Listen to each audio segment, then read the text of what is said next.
Five reasons I never plan my content. Hi, I'm Lizzie Lassiter. This is Start Before You're Ready, episode number 12.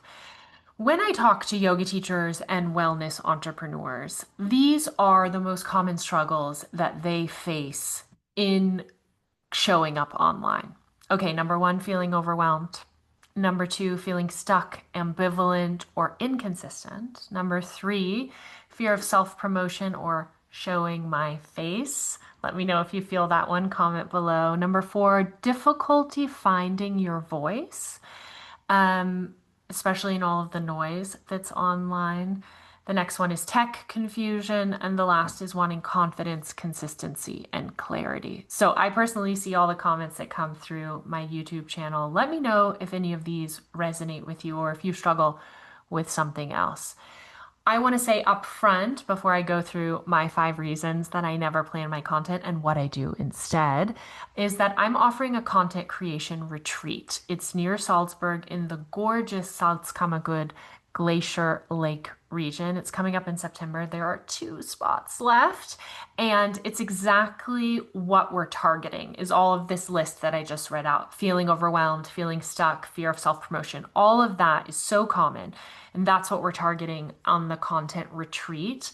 It's super high touch. It's me plus my beloved photographer, Danny, will be there one day creating content with us in real time. You're going to come away with images, with strategy, with clarity, with confidence. You're going to see us create content. You're going to hear how we do it. You're going to be given exercises during the retreat. Not only that, there's going to be a vegan chef there with us spoiling us. It's in a beautiful villa. We're going to go for walks and we're going to swim in the pool and go in the sauna, all that good stuff. So there's a link below and you can check out the retreat. I hope you will be one of the two students who joins us. It's definitely going to sell out. In case you're watching this video but you're not subscribed to my Start Before You're Ready free newsletter, the link is also below. That's where all the fun is happening around content creation with confidence for yoga teachers and wellness leaders. Okay, reason number one that I do not plan my content. It just struck me the other day that everyone says we should plan our content. There's so much propaganda on the internet about content calendars and systems and even apps you can pay for, which are going to supposedly auto post and help you show up all the time, but you're going to batch work and do it all ahead of time. I don't do that. I've tried it. I don't think it works. I think it leads to stale content. So, number one, planning encourages overthinking.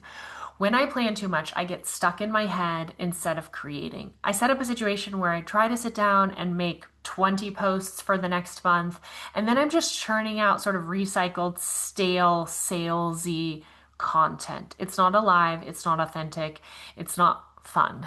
Reason number two, planning content delays action and suppresses iteration. Iteration is one of the number one things that I teach around creativity and creating content. Iteration just means doing the same thing over and over and over again. I always say, don't look at the number of followers somebody has, look at the number of posts. You can see that right up front on someone's Instagram profile. Go to your Instagram profile right now. Look at how many posts you've done. If your number is low, if it's a couple hundred, you're not posting enough. You have not tried and failed and learned enough. Okay, so planning feels productive, but it definitely slows me down. And iteration is everything. Making something, then making it again, then making again. I'm naturally going to improve as I make something and then I look at it. How do I like it? How do I feel about it? How does it do with my audience? And then I make something again and again and again. Reason number three, I don't plan my content is that it feeds perfectionism. Raise your hand if you are a perfectionist. It leads to me kind of tweaking things and hesitating, and the longer I sit with a post and plan it, the more I tweak it, the more I second guess it, and it keeps me from getting things out the door. Just the flow of trying to post. My aim is to post every workday, so Monday to Friday, I'm putting something out there. Sunday, I have a newsletter that goes out. I write it during the week, goes out. I consider Instagram content, newsletters are also content. I'm writing 4 to 6 to 8 newsletters a month, I would say. That's all just the river of content that's moving through my mind, body, and going out there into the world. I've been doing it for 10 years, and it's an enormous kind of um, archive of learning for me as a creator.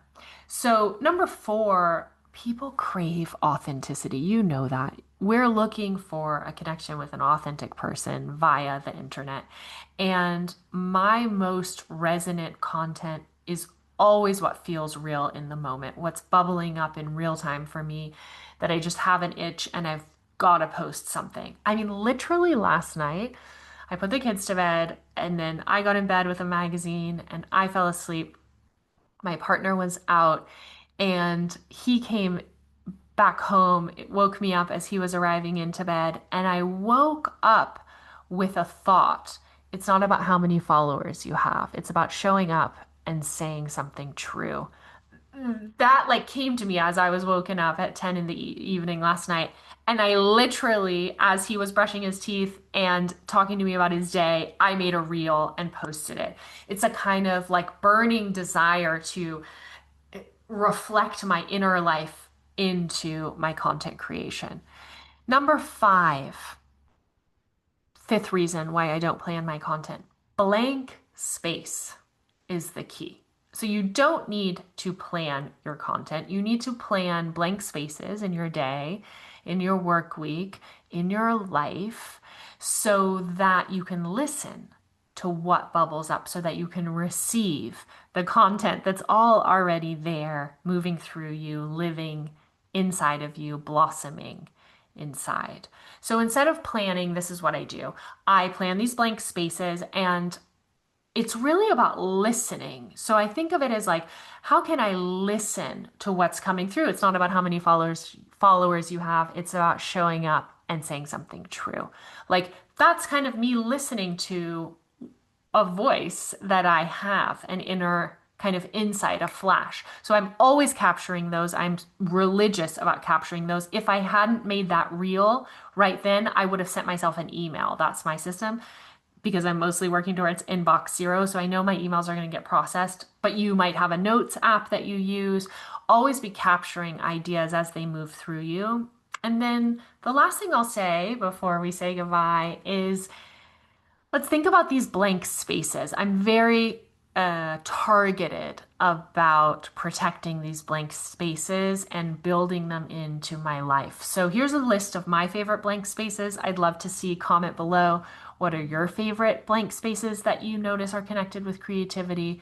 Mine are asana practice, walking, hiking, biking, swimming, sauna, bathtub, shavasana, journaling, sitting quietly with a cup of tea, gardening, reading a paper book, reading a magazine, watching the clouds.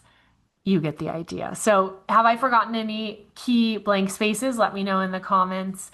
And what's your biggest struggle with finding or trusting your voice online? I'd love to see that in the comments as well. What's your favorite blank space? Thank you so much for being here. Again, the link below to read more about the Salzburg retreat. Maybe you're the one who's going to join us and one of the two students who's going to join us before it sells out. And the link below for the newsletter if you want to jump on. You get these videos ahead of everyone else. Start before you're ready. I'm here to support you creating content with confidence. Thank you so much and have a great day.